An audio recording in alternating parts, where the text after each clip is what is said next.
Hey guys, welcome back to another episode of Versus Education. In today's video, we're going to be going over the 3 ways you can cut a line with point cutting.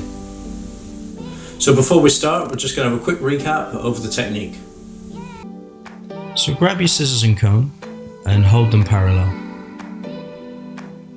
Point the scissor away from you and then turn it back to yourself, keeping the shoulder and the elbow relaxed. As soon as you turn the shoulder up, this creates too much tension and the body has to tilt. So the 3 ways you can change up your technique when point cutting a line: you can use shallow point cutting, a medium depth point cutting, or a very deep point cut. Each will give you a different outcome. This all depends on what you're aiming for with your haircut. So let's get into the techniques.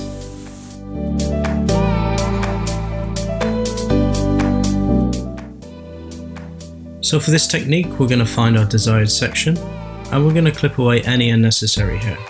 You can section this at the back or the front, wherever is most comfortable for you.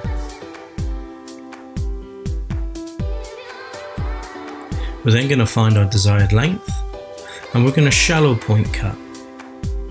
The steel blade of the scissor runs along the finger and the thumb does all the work here. Comb as many times as needed to complete the section and take note of the angle of the scissor to create the jagged line.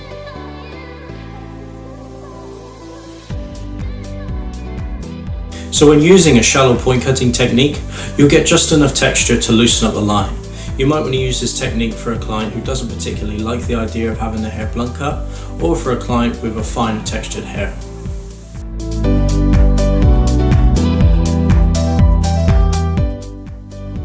I'm going to demonstrate this on the same section of hair.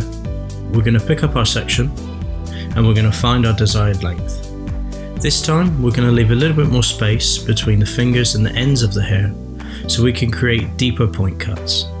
Again, the steel blade's going to run along the finger, but the thumb is going to move a little bit slower so we can get more space between each cut.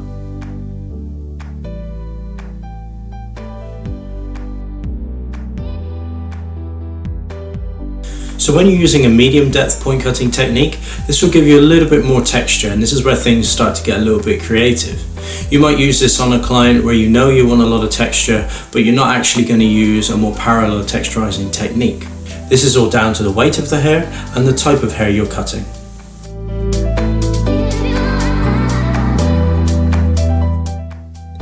Moving on to technique 3 now, I'm going to work on the same section and you'll notice that my fingers are even further away from the ends of the hair. This allows me to get even deeper with my point cutting. This technique is very similar to the last, except the thumb is going to move even slower to leave even deeper channels in the cut. You can see the texture that's left when the hair is combed up. So finally, when you use a deep point cutting technique to cut a line, you're going to get an extremely jagged edge with a lot of texture. You're leaving big gaps between every cut. This is going to really loosen up the line and loosen up the layers to give you an extremely disheveled look. You may use this on any haircut you want to. Again, it's going to come down to the haircut you're after, the look you want, and the texture and type of hair. Remember, with all 3 of these techniques, we're using them to cut a line. We're not actually using them to reduce density.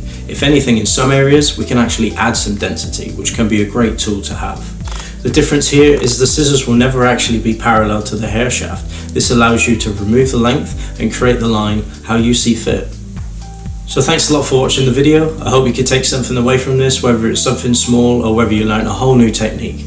I'll see you again soon for some more education.